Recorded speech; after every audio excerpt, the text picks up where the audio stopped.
합니다.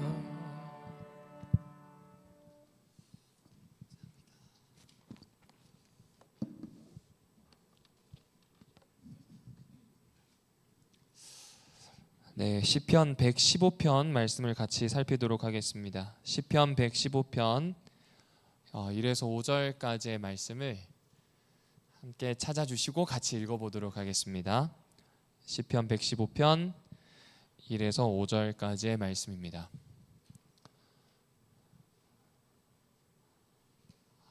네, 찾으셨으면 같이 읽어보겠습니다. 시작. 여호와여, 영광을 우리에게 돌리지 마옵소서. 우리에게 돌리지 마옵소서. 오직 주는 인자하시고 진실하심으로 주의 이름에만 영광을 돌리소서.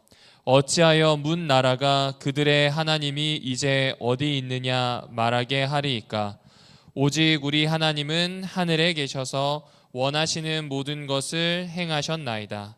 그들의 우상들은 은과 금이요 사람의 손으로 만든 것이라. 입이 있어도 말하지 못하며 눈이 있어도 보지 못하며. 아멘. 감사합니다. 이미 눈치채신 분들도 계시겠지만 이 본문은 지난번 선교사님들이 여기에서 순서를 썼었던 말씀 묵상 세미나가 끝나고 말씀 묵상 본문 범위에 맞춰서 한번 설교를 좀 준비해 보았습니다. 오늘이 시편 115편이었습니다. 이거를 좀 어려운 것 같아서요, 원어를 좀 스스로 번역을 해봤습니다. 천천히 읽어드릴게요. 저희에게는 아닙니다. 여호와여, 저희에게는 아닙니다. 오로지 당신의 이름에 영광을 돌리십시오. 당신의 인자하심과 당신의 한결같으심 때문입니다. 무엇 때문에 민족들이 말하기를 도대체 그들의 하나님은 어디 있는가 라고 합니까? 그러나 우리 하나님은 하늘에 계십니다. 그분이 기뻐하시는 것은 무엇이든 이루셨습니다. 그들의 우상들은 은과 금입니다. 사람의 손으로 만든 것입니다. 그것들의 입은 있지만 말하지 못합니다. 그것들의 눈은 있지만 보지 못합니다. 그것들의 귀는 있지만 듣지 못합니다. 그것들의 코는 있지만 냄새 맡지 못합니다. 그것들의 손은 있지만 만지지 못합니다. 그것들의 발은 있지만 걸어가지 못합니다. 그것들의 목구멍으로 소리를 내지도 못합니다. 그것들을 만든 이들, 그것들에 의지하는 모든 이는 그것들과 같습니다. 이스라엘이여, 여호와를 의지하십시오. 우리의 도움이시고 우리의 방패이십니다. 그분은. 아론의 집안이여, 여호와를 의지하십시오. 우리의 도움이시고 우리의 방패이십니다. 그분은. 여호와를 경외하는 이들이여, 여호와를 의지하십시오. 우리의 도움이시고 우리의 방패이십니다. 그분은. 여호와는 우리를 기억하셨습니다. 그분이 복을 내리시기를 바랍니다. 그분이 이스라엘 집안에 복 내리시기를 바랍니다. 그분이 아론의 집안에 복 내리시기를 바랍니다. 그분이 여호와를 경외하는 이들에게, 작은 이들과 큰 이들에게 복 내리시기를 바랍니다. 여호와께서 여러분과 여러분의 자손들을 번성케 하시기를 바랍니다. 여러분은 여호와께 복받은 자들입니다. 그러므로 하늘과 땅을 지으신 분입니다. 마지막 16, 17, 18절은 좀 같이 읽어보겠습니다. 시작. 하늘은 여호와를 위한 하늘입니다. 그러나 땅은 그분이 사람의 아들들을 위해 주셨습니다. 죽은 이들은 여호와를 찬양하지 못하고 침묵으로 내려가는 모든 이도 그리하지 못합니다. 그러나 우리는 여호와를 지금부터 영원히 송축할 것입니다. 할렐루야. 이런 내용입니다. 이걸 가지고 제가 제목을 정한 거 눈맞춤이었습니다. 이 눈맞춤의 힘이라고 하는 책이 있더라고요. 한국에 있는 이 중앙도서관 거기에서 이 사서들이 꼭 읽어야 되는 책 중에 하나로 이 책을 선정을 해놨습니다. 근데 읽어보니까 같은 내용이 계속 반복이 돼요. 그 내용이 뭐냐면 눈을 맞춰라입니다. 그 얘기를 하고 싶은 거예요. 눈을 왜 맞추는가 해서 한번 요약을 해봤더니 내용은 다음과 같습니다. 일단 눈을 맞출 수 있는 건 결코 사소한 능력이 아니랍니다. 왜냐하면 눈을 맞추기 시작하면서 제가 밑에 설명해 놓은 것처럼 상대방과 많은 교감을 시작하는 행동입니다. 그러니까 눈이 마주쳐야 돼요. 우리 인사하실 때 보면 눈을 마주치고 하시잖아요. 그렇죠? 서로에게 무기가 없는 걸 확인하는 게 악수고요. 서로가 서로를 받아들이는 게 뭐냐면 눈 맞춤이다 이렇게 생각해 주시면 좋습니다. 그래서 책에 있는 구절 하나를 인용해 왔는데 이런 이야기가 있어요. 당신이 다른 사람의 눈을 바라보는 순간 당신은 자신의 감정 세계로 들어오는 열쇠를 누구에게 준다고요? 네, 상대방에게 주는 거랍니다. 이게 눈맞춤이랍니다. 이게 도대체 오늘 시편 115편이랑 무슨 상관이 있을까요? 한번 좀 살펴봐야 될 것 같습니다. 제가 이 딸아이가 태어난 다음에 얼마간은 딸아이랑 눈을 맞추려고 했는데 눈이 안 맞춰지더라고요. 아이가 처음 태어나서는 초점이 맞진 않습니다. 초점이 맞지 않는데 초점이 맞고 나면 그 다음부터 뭐 하기 시작해요? 뭔가를 응시하기 시작을 해요. 그리고 응시하는 그 단계가 끝나면요, 이제 눈을 맞춰요. 해실해실 웃기도 하고 본인이 싫으면 웁니다. 저는 아이가 저를 보고 몇 번 울어서 조금 그게 싫었는데, 아무튼 그때부터 눈 맞춤을 시작을 해서 이제 살아가면서 끊임없이 누군가와 눈 맞춤을 합니다. 지금 저도 최대한 앉아 계신 성도님들과 다 눈 맞춤 하려고 노력을 하는데 제 시력이 안 좋아요. 뒤에 계신 분들이 잘 보이지 않습니다. 하지만 여러분도 아마 저와 똑같은 마음 아니실까요? 뭔가를 대화를 하거나 아니면 어디에 참여하셨다고 하면 누군가 대화를 하는 사람 앞에서 말하는 사람과 끊임없이 뭐 하고 싶어 하세요? 그렇죠. 도대체 이게 시편 115편이랑 어떤 이야기가 연결이 되는지 한번 살펴보겠습니다. 일단 시편을 이해하려면 시편 전체에 대한 구조를 조금만 살펴보고 가시면 좋을 것 같습니다. 여러분, 시편은 총 5권으로 이루어져 있어요. 꽤 많은데 간결하게 요약하면 한 5권입니다. 그 중에 1권은 뭐냐면 시편 1편과 2편으로 시작합니다. 율법을 묵상하는 것이 왜 중요하냐? 그리고 시온의 세움을 받은 인간왕은 누구냐? 하나님께서 세운 인간왕은 누구냐? 이 이야기가 나옵니다. 이 주제를 계속 끌고 갑니다. 그러니까 인간왕은 하나님의 말씀을 묵상하는 사람으로서 하나님이 이스라엘을 위해 세우셨다는 그 찬양의 내용이 계속 이어집니다. 그런데 시편 제2권에서는요, 그 인간왕에 대해서 조금 더 구체적으로 이야기합니다. 이 인간왕은 어떻게 해야 되냐면 72편에도 나오지만 공평함과 정의로움이 있어야 된대요. 이게 인간왕의 특징이 되어야 한다는 겁니다. 그런데 애석하게도 3권에 가서는 그 인간왕이 실패했다는 거예요. 다윗 가문에서 나왔던 모든 왕적인 인물들 혹은 왕들, 그 후손들이 정말로 공평하고 정의롭고 율법을 묵상하는 중요성을 알고 그리고 하나님을 숭상했으면 문제가 없지만 그렇지 않았기 때문에 포로로 잡혀가게 된 상황, 그렇게 될 수밖에 없는 원인에 대한 이야기가 3권에 나옵니다. 그러면 이제 4권은 포로기 이후쯤 되겠죠. 포로기와 이제 포로기를 빠져나오려고 하는 쯤으로 생각하시면 되는데, 4권에 해당하는 내용은 실패한 인간왕과 선명하게 대조되는 완전히 다른 하나님 왕을 소개합니다. 이제 인간왕이 아니라 누구라고요? 하나님 왕입니다. 그리고 시편 이 5권에서는요 107편부터서 150편까지 쭉 이어지거든요. 이 5권에서는 하나님 왕의 위대하심을 노래합니다. 그러니까 시편 115편은 굳이 생각을 해보자면 포로기나 포로기 이후에 하나님 왕을 찬양하고 노래하는 부분에 속해 있구나, 이 부분을 기억해 두시면 좋습니다. 그걸 어떻게 할 수 있냐면 시편 107편 외에도 참 다양한 이 시편에서 이야기하지만 107편에 제일 두드러지게 나타나요. 107편 3절에 보면 이런 얘기가 나옵니다. 여호와가 그들을 모아들이셨지요 라는 표현이 나옵니다. 이 모아들이셨다는 표현은 카바츠라고 하는 이 단어인데 요거는 많이 안 써요. 언제 쓰냐면 하나님이 포로였던 이스라엘을 고국 땅으로 돌아오게 했다라고 할 때만 쓰는 단어가 카바츠입니다. 그러니까 지금 제5권에 해당하는 모든 내용들은 여호와 하나님이 포로기 이후에 이들을 불러들인 것에 대한 내용을 찬양한다, 이렇게 보시면 좋을 것 같습니다. 그런데 하나 더 특징이 있습니다.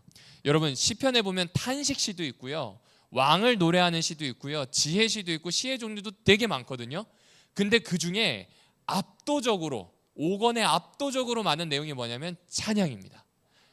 여호와를 찬양하라, 여호와 왕이신 분의 영광을 찬양하라라고 하는 이야기가 이 메인 주제여서 그런지 44편 중에 22편이 찬양시입니다. 그리고 또 하나 더 특징이 있습니다. 그게 뭐냐면 지혜시가 있습니다. 한마디로 얘기하면 지혜로워라, 지혜를 추구해라, 지혜롭게 살아라 라고 하는 찬양이 들어가 있는 시인데 1권에는 4개밖에 없어요, 지혜시가. 그리고 이 2권에는 1개밖에 없고요, 3권에는 2개밖에 없고 4권은 그마저도 없습니다. 그런데 5권에는 지혜시가 총 몇 개 있냐면 7개나 있습니다. 44개 시편 중에 몇 개가 있다고요? 7개, 꽤 많습니다. 그래서 그 내용을 굳이 학자들이 찾아가지고 일일이 추적을 했어요. 저희들은 안 그러는데 이분들은 그런 걸 해요. 그래서 107편이랑 맨 마지막 결론부를 제외한 이 145편까지를 하나의 시작과 끝으로 보면 하나의 주제가 계속 반복됩니다. 5권에서 이야기하는 지혜가 뭐냐라고 하면 하나님의 인자하심을 깨닫는 것, 하나님의 특성을 깨닫는 것이 지혜다, 이 이야기를 자꾸 합니다. 그리고 깨달은 사람은 뭐 해야 될까요? 찬양하라. 이 이야기를 계속해서 반복하고 있습니다. 그런데 여기서부터 이제 질문이 생겨요. 그럼 누가 도대체 이런 찬양을 해야 되냐? 이거잖아요. 호흡이 있는 자마다 다 찬양하라는 건 뭐 150편에 나오니까 결론이라 이해가 되는데 5권에는 도대체 이 노래를 하는 싱어, 가수 혹은 이 시를 읊어야 되는 낭송자, 이 사람이 누군지에 대해서 이야기를 해줘야 될 것 같잖아요. 재미있는 표현이 있습니다. 표제어가 있는 시편이 26개거든요. 5권에 일일이 다 세봤어요.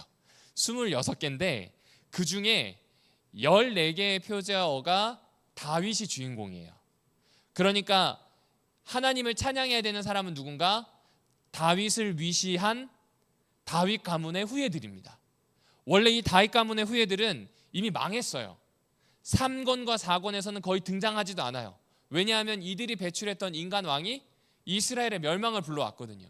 등장하지도 않아요. 그런데 5권에서는 무려 14개의 시편이 다윗이라고 하는 이름이 들어간 표제요.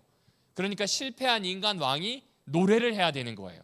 그 실패한 인간 왕이 노래를 해야 백성들이 따라 노래할 겁니다. 그 노래의 제목은 뭐냐면 인간 왕을 넘어서 여호와 하나님 왕을 쫓아가자는 겁니다.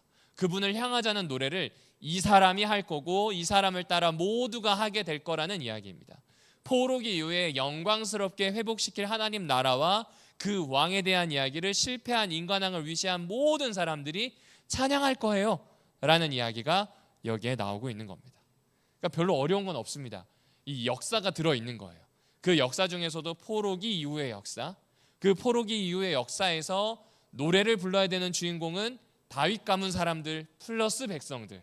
이들은 실패한 인간왕의 역사가 아니라 하나님 나라를 일으키시는 하나님 왕에 대한 찬양, 이렇게 이해하시면 시편 5권 이 107편부터 시작해서 150편까지 읽어가시는데 큰 어려움이 없을 겁니다.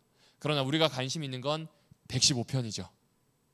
115편은 다음과 같은 구조 안에 들어있습니다. 제가 이 책에서 아예 그냥 사진을 찍어서 왔는데요. 쉽게 얘기하면 113편부터서 118편이 애굽, 정확히 얘기하면 이집트 할렐루야 시편입니다. 이름이 신기하죠. 이집트 할렐루야 시편이 뭐냐면 출애굽하는 모든 과정을 가지고 찬양의 노래로 만들었다는 거예요. 그러니까 이스라엘 백성이 포로기에서 완전히 벗어나서 고국 땅으로 돌아온 것이 마치 그 옛날 선조들이 출애굽해서 가나안 땅에 들어가는 것과 병렬시켜서 이야기를 하는 거예요.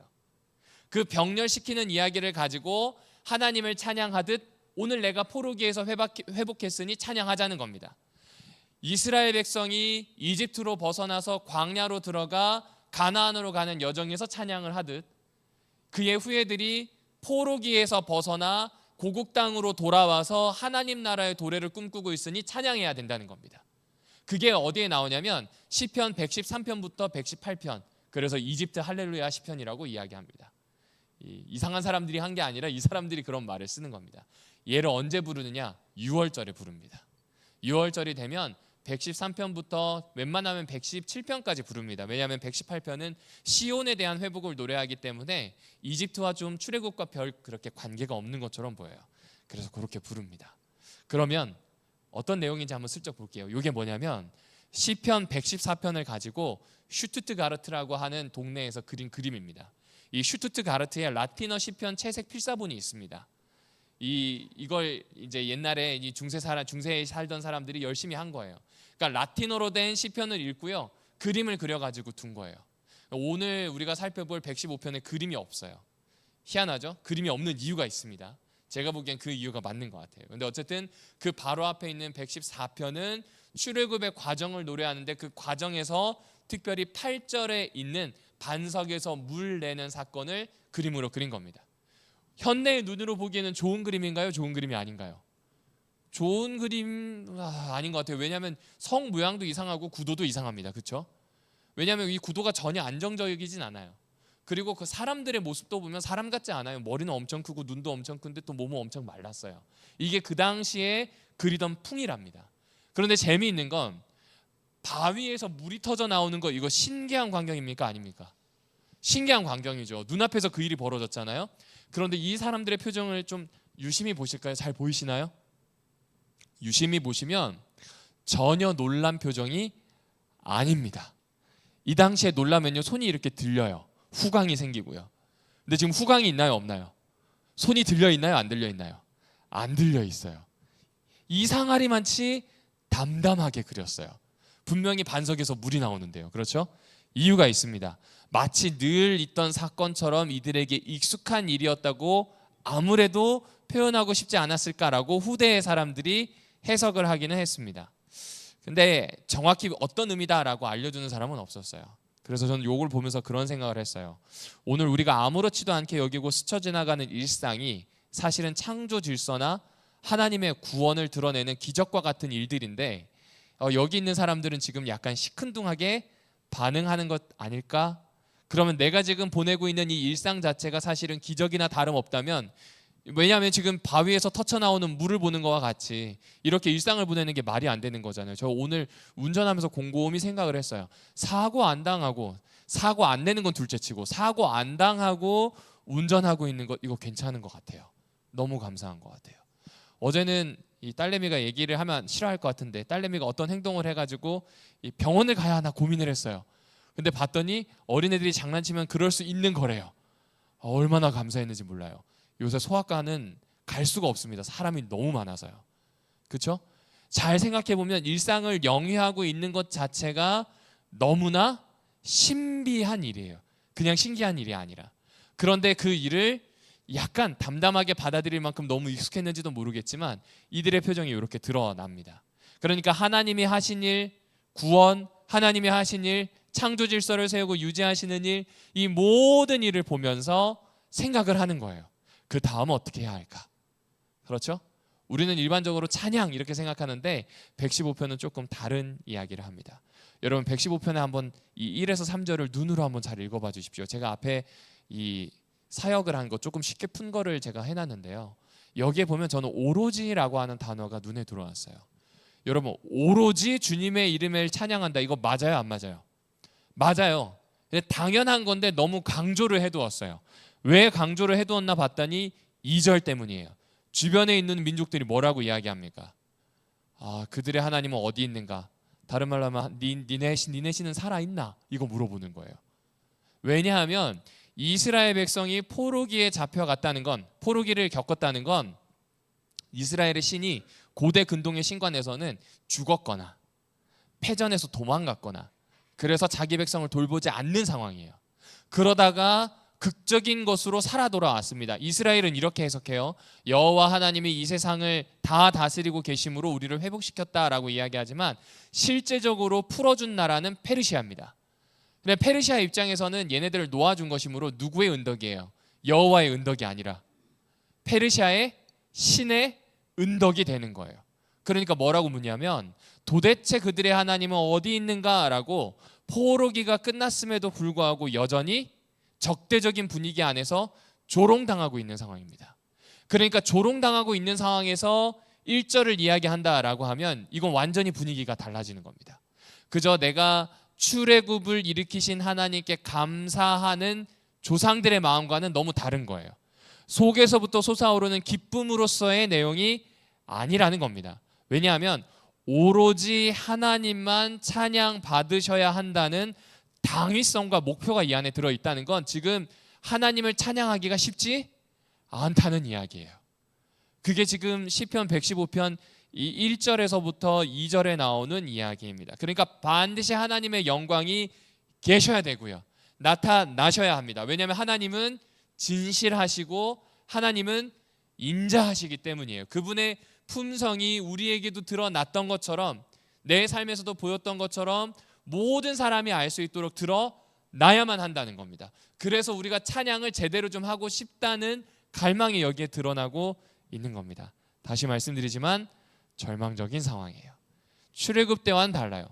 여러분, 출애굽 때는 딱 홍해를 건넜더니 자기를 올가매고 있었던 저 무시무시한 이집트는 더 이상 나타나지 않아요. 이제부터 무시무시한 건 일상이에요. 먹고 사는 문제예요. 왜냐하면 광야에서 먹고 사는 게 녹록하지 않아요. 하나님께서 구름 기둥과 불 기둥으로 돌보으셨지만 그럼에도 불구하고 이들은 40년 동안 광야에서 살 수밖에 없을 만큼 어려움을 많이 당했어요. 그런데 이거는 조상들의 이야기예요. 포로기 이후에 이 사람들은 너무 다릅니다. 왜냐하면 포로기 이후에도 여전히 자기들을 너무나 괴롭혔던 제국은 건재합니다. 페르시아가 무너졌나요? 무너지지 않았어요. 시리아가 무너졌나요? 무너지지 않았어요. 이집트가 무너졌나요? 무너지지 않았어요. 여전히 있으면서 압박을 하는 겁니다. 신은 살아있는 거 확실하니? 라고 하는 질문과 함께 계속해서 압박을 하는 겁니다. 맞아요. 뭐 그런 압박을 받을 수 있겠죠 라고 생각하실 텐데 그 당시로 한번 가보겠습니다. 여러분, 이제 그리스 로마 신화를 보시게 되면 절대 신이 없습니다. 하늘은 올림푸스라고 하는 산 위에서 다스리는 제우스가 있고요. 지옥은 특별히 사람들이 죽어서 가는 명계라고 부르죠. 명계의 왕은 하데스가 다스리고 있습니다. 그리고 바다는 누가 다스려요? 포세이돈이 다스리고 있습니다. 근데 이건 서양뿐만 아니라 동양도 똑같습니다. 우리나라에서 하늘은 누가 다스려요? 샹제라고 부르죠. 옥황상제가 다스리고요. 저기 지하는요, 여러 사람이 있어요. 대왕이 7명 정도 되는데 우리한테 알려진 사람은 염라예요. 그 다음에 모든 물을 관장하는 사람은 누구예요? 인당수에 빠졌던 이 심청이 이야기와 함께 등장했던 사람, 용왕이 있어요. 그러니까 사람들이 생각하던 시절에 신이 많아야 되는 이유, 다신이어야 되는 이유가 있어요. 다스리는 영역이 정해져 있어요. 다스리는 영역이 정해져 있기 때문에 필요하면 신이 만들어져야 하는 상황입니다. 그게 당연했고 이게 늘 있어야 되는 일입니다. 그런데 이스라엘은 여호와 하나님 한 분밖에 없답니다. 이게 말이 됩니까? 안 됩니까? 하나님 한 분이 어떻게 모든 것을 커버할 수 있을까요? 말이 안 되는 거예요. 이 말이 안 되는 걸 보여준 게 출애굽 사건인데 이야기하면 깁니다. 다시 돌아오면 이방 사람들이 보기에는 그냥 사막을 호령하던 신일 뿐이에요. 사막을 호령하다가 농경생활로 접어든 이스라엘 백성이 여전히 섬기고 있는 신일 뿐, 그 외에 다른 신이 없으므로 사실상 이스라엘은 무신론자들이에요. 왜냐하면 신을 안 믿어서가 아니라 그 한 신 외에 아무것도 인정하지 않으니 저 사람들은 신 없이 사는 사람들이에요. 그 신 없이 사는 사람들이 잘 살았으면 좋겠는데 그렇게 사는 게 아니라 제국한테 포로로 붙잡혀 갔다가 다시 돌아왔어요. 돌아왔는데 다시 새로 시작하려고 하니 성벽도 재건되어 있지 않고, 다시 무역을 하려고 하니 돈도 없고요. 교육을 하려고 하니 배운 게 별로 없어요. 안 좋은 상황이에요. 말 그대로 절망적인 상황입니다. 이집트에서 탈출한 조상들은 환경이 나빴다면 이 사람들은 총체적인 위기예요. 그래서 절망이라고 불렀습니다. 여러분, 절망과 슬픔의 차이를 아십니까? 슬픔은요 여러 개 중에 하나를 잃어버리는 거예요. 예를 들어 볼게요. 오늘 직장에 갔는데 상사한테 정말 기차게 깨졌어요. 그러고 난 다음에 집에 왔더니 토끼 같은 자녀와 사랑하는 배우자가 있어서 마음이 회복이 됐어요. 이런 걸 슬픔이라 그래요. 절망은요, 궁극적으로 어떠한 희망도 찾을 수 없는 걸 절망이라고 합니다. 그러니까 이스라엘 입장에서는 지금 절망인 거예요. 어디를 봐도 빠져나갈 구멍이 없고 어디를 봐도 먹고 살 수 있는 방법이 보이지 않는 상황입니다. 이걸 절망이라고 합니다. 궁극적인 뭔가가 사라져서 다시는 회복되기 어려울 것처럼 주변에서도 이야기하고 본인들도 그렇게 이야기하니 믿어왔던 그 하나님을 두고 아주 안간힘을 쓰면서 얘기하는 거예요. 오로지 당신의 이름만 찬양받으면 좋겠습니다. 진실하고 인자하시잖아요 라고 하는 걸 어금니를 꽉 깨물고 찬양하는 거예요. 이게 시편 115편입니다. 비슷한 상황이 있을까 해서 좀 찾아봤습니다. 프리드리히 니체가 우상의 황혼이라는 책에 뭐라고 했냐면 세상에는 실체보다 우상이 더 많다라는 이야기를 해놨더라고요. 맞는 것 같습니다. 실체를 못 찾으니 여러 가지 우상을 만들어서 어떻게든 버티려고 하는 거죠. 그런 대표적인 사건을 팀 켈러라고 하는 목사님은 자기 책에서 2008년, 2009년에 있었던 경제 침체로 보더라고요. 금융위기가 닥쳐왔습니다. 이 금융위기가 닥쳐왔을 때 토크빌이라고 하는 사람도 이렇게 얘기했어요. 이 세상의 부실한 낙은 결코 인간의 마음을 어떻게 할 수 없다고요. 이때 얼마나 많은 사람들이, 죄송합니다, 저녁 시간에 참 많이 스스로의 명을 달리했어요. 미국에서도 스위트룸에서 달리하고요, 곤충을 쏘기도 하고요, 칼로 자기를 그냥 찌르기도 하고, 그렇게 해서 다 죽었습니다. 왜냐하면 아무리 생각해도 이 금융위기를 빠져나갈 방법이 보이지 않았으니까요. 달리 얘기하면 자신들이 가지고 있는 최선을 다해서 어떤 방식으로든지 돈을 가지고 그것을 가지고 무언가 하려고 했는데, 이제 돈이 휴지 조각이 됐으니, 할 수 없는 상황이 됐으니 이제 망했다라고 생각해서 유명을 달리한 겁니다. 정신없이 바쁜 호황기를 지내다가 경제가 침체가 딱 되자마자 이게 이제 지독한 절망으로 오는 거예요. 어떻게 해결이 안 되는 겁니다. 그러다 보면 사람이 돌아보는 것 같아요. 여러분 한번 오늘날도 우상숭배가 있는지 한번 생각을 해볼게요. 대부분 우상숭배라고 하면 옛날 혹은 아니면 무속 정도로 생각하시는 것 같은데, 이런 것도 아닐까라는 생각을 해보게 됩니다. 문화마다 우상이 있습니다. 한번 예를 들어 볼게요. 사무실, 헬스장, 경기장 혹은 아파트, 다 좋은 공간입니다. 그런데 이 공간에서 사람은 무엇을 하고 싶어 하냐면 행복한 삶이라고 하는 복을 얻어내고 싶어 해요. 그래서 그 복을 얻고 좋지 않은 에고는 물리쳐내기 위해서 어떤 의미에서 제사 비슷하게 하는 게 있습니다. 그게 무엇이냐면 미모, 권력, 성취라고 하는 것을 신으로 모시고 삽니다. 여러분, 헬스장에서 왜 그렇게 기차게 운동할까요? 맞아요, 건강하기 위해서요. 그런데 요새는 건강한 거 플러스 아름다운 육체를 드러내고 싶어 해요. 나쁜 건 아닌데 그것이 우선이 되어버린다면 다양한 문제가 생길 수밖에 없습니다. 여러분, 왜 그렇게 사무실에 틀어박혀서 자신의 몸이 상하는지도 모르고 일할까요? 돈이 나오니까요. 그리고 그 돈으로 이룬 성취를 어떤 방식으로든지 나와 내 가족들에게, 내 미래에 쓰고 싶으니까요. 나쁜 건 아닌데 거기에 매몰되다 보면, 거기에 제사만 드리고 있다 보면 자기를 잃어버리게 됩니다. 돈이 전부가 아니라고 하는 말이 맞는데, 실제로 생각해보니 돈은 거의 유사 전능성을 줘요. 돈이 있어야 돼요. 그러니 최선을 다합니다. 내가 가지고 있는 모든 것들을 돈으로 바꾸고 싶어 합니다. 그런데 그게 어느 순간 한 끗 차이로 우상숭배가 되어 있는 겁니다. 신이 되어 있는 겁니다. 아프로디테 여신이 없어요. 그 앞에 가서 에베소에 있었던 사람들처럼 무릎을 꿇고 예배드리는 사람은 없습니다. 그러나 아름다움이라고 하는 가치를 취하기 위해서, 그 아름다움을 얻기 위해 자신의 모든 것을 내던지고 있는 사람들은 예배하는 사람과 진배 없는 것 같습니다.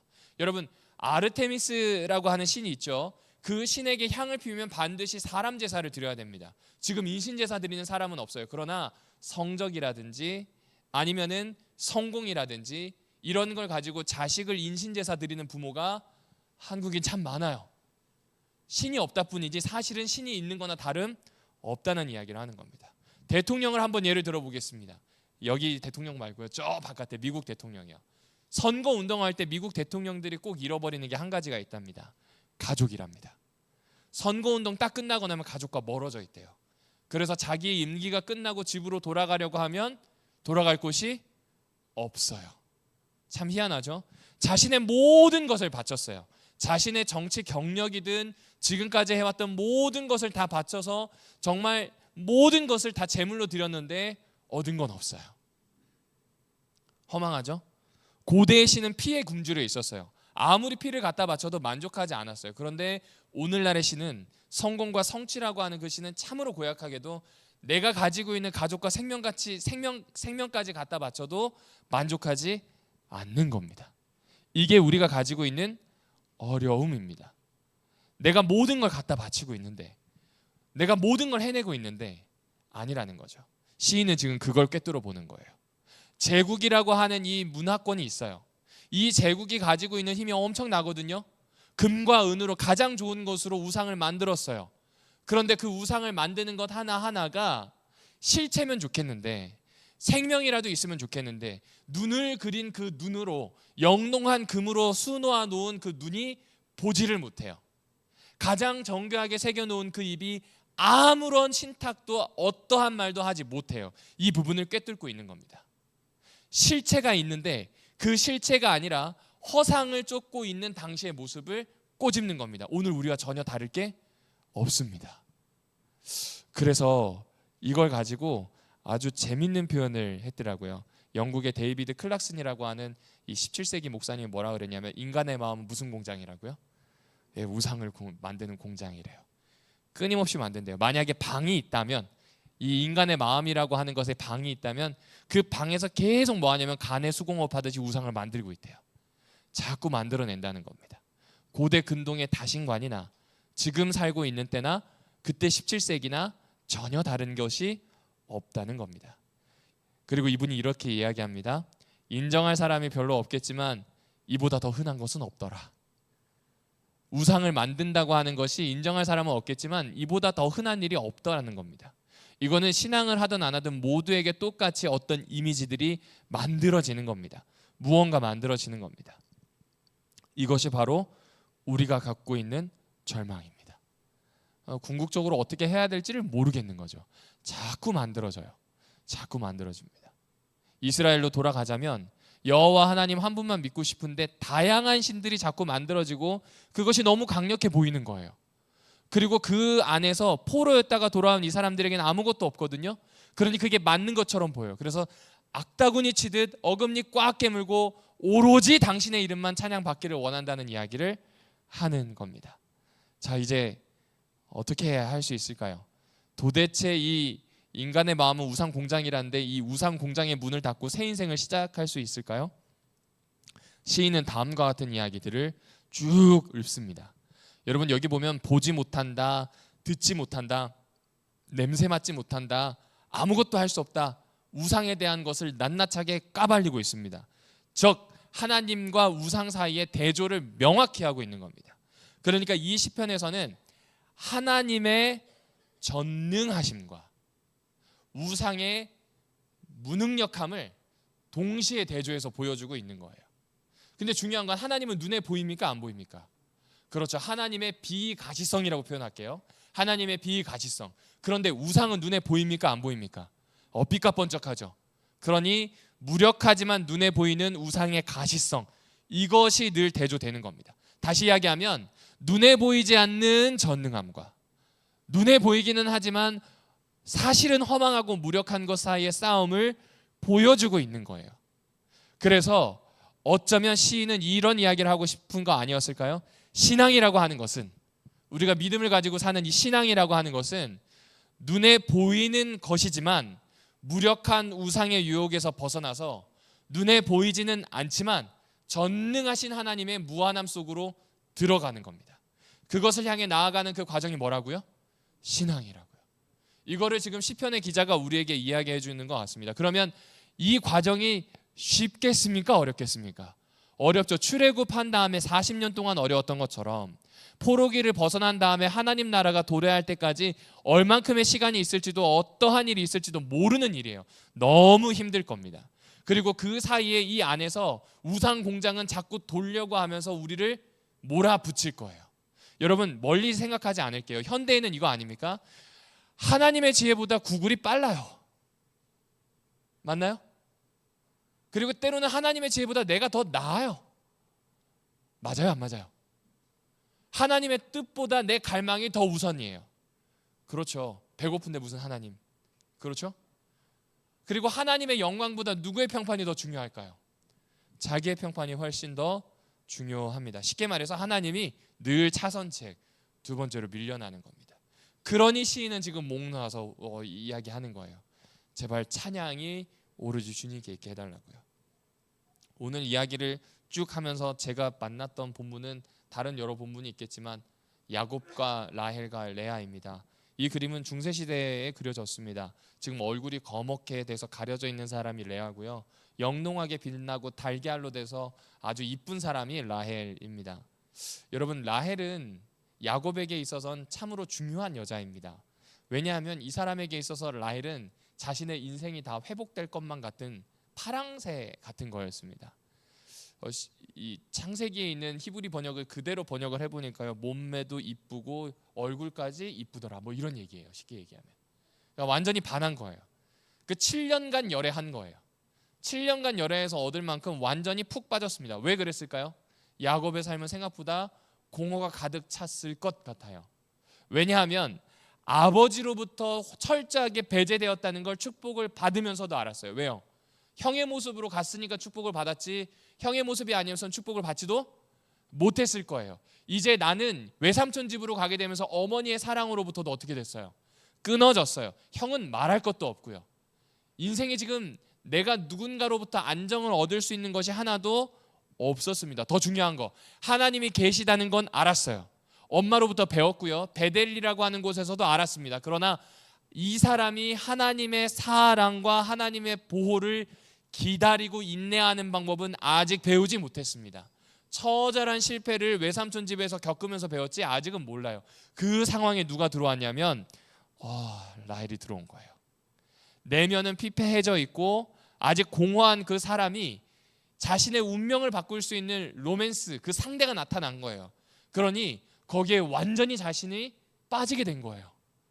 자신에게 어떤 의미에서는 전부예요. 다른 말로 바꾸면 우상이 되어버린 거예요. 이런 상황입니다. 어떻게 알 수 있냐고요? 7년 동안 열심히 일했는데 외삼촌이 속여가지고 레아를 바꿔치기 하고 다시 7년 동안 더 부려먹었어요. 그런데 이게 창세기를 잘 읽어보세요. 오늘 가서 한번 읽어보시면 아시겠지만 외삼촌이요 진짜 나쁜 사람이에요. 정확하게 라헬을 주겠다는 얘기를 한 번도 안 합니다.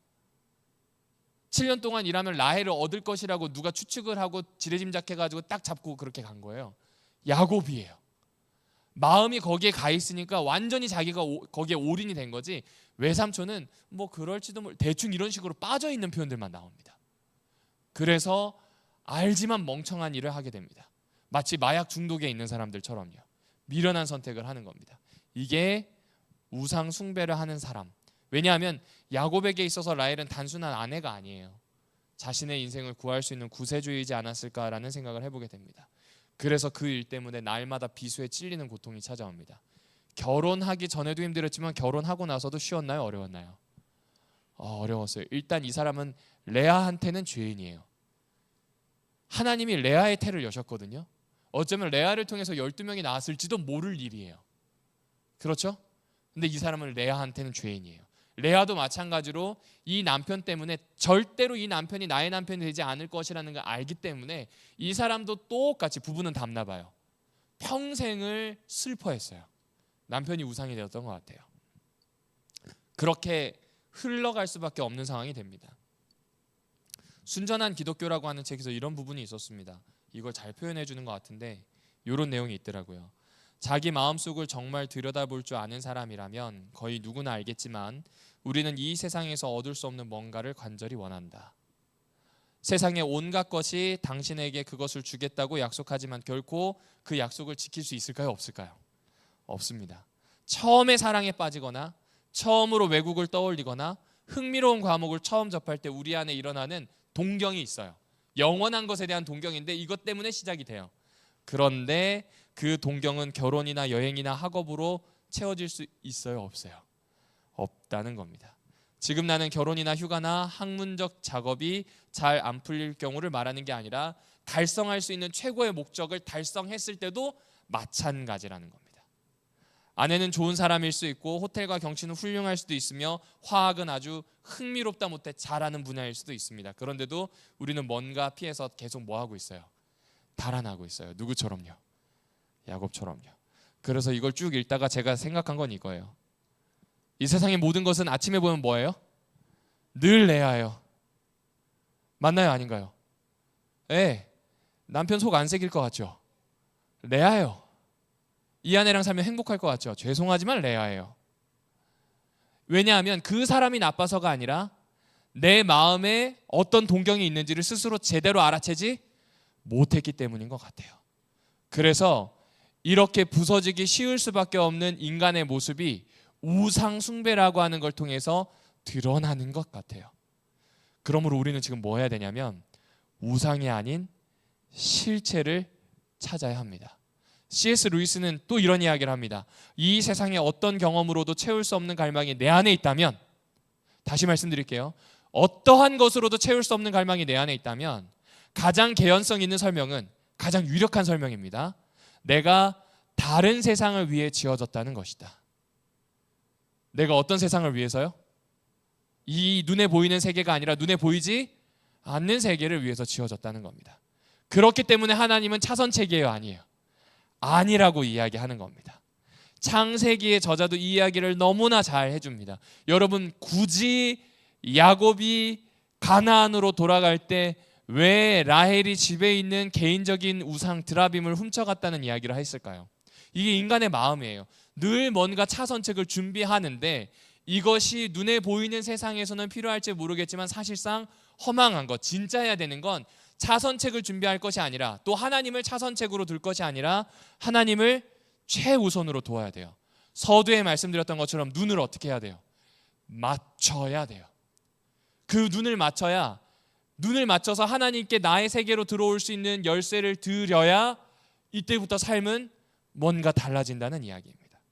유한한 세계에서 아무리 우위를 점하고 높은 곳을 가려고 해봤자 아니에요. 우리의 눈이 어디에 맞춰질 때, 하나님의 눈과 맞춰질 때, 그때 사람은 채워집니다. 그러니 이 부분을 알고 있던 시인이 여실하게 우상에 대해서 까발린 다음에 우리에게 하는 이야기예요. 오로지 당신의 이름만 찬양받으라고요. 그 하나님이 찬양받으실 수밖에 없는 진실하심과 한결같으심과 인자하심에 내 모든 것을 걸어보자고 이야기하고 있는 겁니다. 그러므로 신앙은요, 정말로 신비로운 이유는요, 우리가 신앙을 하면 할수록 이 안에서 고민을 하지만 끊임없이 나아갈 수밖에 없는 이유는 우리가 보이지 않는 것을 추구하는 사람이라는 걸 자각하도록 만들어주기 때문입니다. 매우 중요한 부분입니다. 그래서 우리는 어떻게 해야 될까요? 시인이 이야기하죠. 여호와를 어떻게 하라고요? 의지하라고요. 여호와를 어떻게 하라고요? 의지하라고요. 과거의 경험으로 해보니 3번이나 반복할 만큼 여호와를 의지하는 게 중요합니까? 중요하지 않습니까? 중요합니다. 야곱으로 넘어갈게요. 야곱이 야복강에서 여호와를 의지하는 일을 합니다. 여러분, 저 같으면요 도망갈 거예요. 제가 주짓수라는 운동을 잠시 했었습니다. 사람을 때리거나 그러진 않았습니다. 근데 어쨌든 주짓수라고 하는 운동을 할 때 재밌는 게 있습니다. 상대가 저보다 몸무게가 무겁고 완력이 좋고 막 들어오잖아요. 그러면 반드시 해야 되는 게 공간을 만들기 위해서 밀어내야 돼요. 절대 그 사람과 씨름하면서 붙으면 될까요? 안 될까요? 그때부터는 제가 종이짝이 되는 거예요. 제가 무제한급이거든요. 제가 무제한급인데 무제한급은 저보다 20kg, 30kg 남아도 무제한급이에요. 야, 그 사람들에게 걸리잖아요. 끝납니다. 제가 종이짝처럼 막 흔들려요. 그러니까 반드시 뭐 해야 되냐면 밀어내야 됩니다. 근데 야복강의 씨름을 볼까요? 야복강에서도 보면 손을 살짝 댔는데 엉덩이 뼈가 완전히 골절이 됐어요. 엄청나게 강력한 상대란 말이죠. 그럼 이 상대를 두고 어떻게 해야 될까요? 밀어내는 게 맞아요. 그런데 이 이성적인 반응인 밀어내는 걸 하지 않고 정반대로 꼭 부여잡습니다. 그 부여잡는 이유가 여기 있는 거 아닐까요? 한번 제가 글로 좀 적어봤습니다. 여태까지 나는 지독한 바보였습니다. 평생 하나님의 복을 구하되 아버지의 인정과 라헬의 미모에서 찾으려 했습니다. 그런데 그 복은 누구 안에 있다고요? 그렇죠. 이제 하나님이 내게 축복하지 않으시면 보내드린다고요? 안 보내드린다고요? 죽으면 죽었지 보내드리지 않겠다는 거예요. 다른 것 중요하지 않습니다. 이러다가 이 자리에서 그냥 제 무덤이 되어도 좋으니 해달라고. 어쩌면 이 이야기를 시편 115편에 있는 기자도 하는 것이 아닐까라는 생각을 하게 됩니다. 당신이 내게 축복하지 아니하면 가게 하지 아니하겠나이다. 굉장히 아주 아름다운 언어로 되어 있죠. 히브리어로 하면 못 가. 축복 주기 전에 넌 못 가, 이거예요. 이게 우리 마음에 있어야 되지 않을까요? 만약 이 마음이 있다면 하나님께 눈이 맞춰지고 그분께 열쇠를 드리는 일이 결코 어려운 일이 아닐 겁니다. 그리고 이때부터 시인은 노래하기 시작합니다. 하나님이 어떻게 하셨어요? 기억하십니다. 야곱을 기억하셨듯 우리를 기억하시고 우리에게 복을 내리실 겁니다. 이걸 빌어주는 거예요. 그리고 그것이 아론의 집이든 이스라엘의 회중이든 여호와를 쫓아가는 일반인이든 높은 자나 낮은 자나 모두에게 임할 축복이라고 이야기합니다. 여기에 희망이 있어요. 신앙을 오래 했거나 신학자이거나 아니면 돈이 많거나 목사이거나 오랫동안 장로를 해야 아니에요. 누구든지 여호와 하나님 앞에 나와서 그분을 붙잡고 늘어지기만 하면 이제부터 새로운 것이 시작된다는 이야기를 합니다. 그러므로 함께 찬양하자는 겁니다. 어떻게 찬양하자는 거예요? 여호와 하나님을 찬양하자는 겁니다. 하나님은 하늘에 계신데 우리는 땅에 있으니 함께 찬양하자는 겁니다. 우상을 섬기는 것이 아니라 함께 찬양하는 것으로 우상을 숭배하는 걸 밀어내자는 겁니다. 찬양받기에 합당하신 그분의 인자하심과 진실하심에 내 모든 걸 던져서 밀어내자는 이야기를 하는 겁니다. 지금부터 영원토록 어떻게 하자고요? 오로지 하나님만 찬양하자고요. 이게 시편 기자가 우리에게 이야기하고 있는 내용입니다. 사랑하는 오남교회 성도 여러분, 하나님의 복이 비가시적이지만 그분의 전능하심이 우리의 온전한 지향점이 되기를 주님의 이름으로 축복합니다. 세상은 어지러워요. 그리고 2024년도 끝나갑니다. 그러면 내 손에 뭐가 남았지 생각을 하다 보면 주변을 둘러보거든요. 우상처럼 기라상처럼 서 있는 것들을 보면서 나에게 그것이 없다고 생각할지도 모르겠습니다. 그런데 우리는 어떤 의미에서는 가장 행복한 사람, 어떤 의미에서는 가장 강력한 사람이 될 수 있습니다. 무엇 때문에요? 여호와 하나님이 계시고 그분과 눈을 맞출 수 있기 때문에요. 이제 우리의 시선을 그분과 확실하게 눈을 맞추고 새롭게 시작하는 일만 우리에게 남아 있어요. 이것이 시편 115편을 통해서, 다른 말로 출애굽 사건을 통해서 우리에게 주시는 메시지, 또한 이 메시지를 붙잡고 찬양했던 시편 기자의 고백이라고 생각해 주시면 좋겠습니다. 이 안식일 주님과 눈을 맞추고 회복되고 새로워지고, 그리고 무엇보다 그것이 영원히 누군가와 연결될 수 있는 끈이 되기를 주님의 이름으로 축복합니다.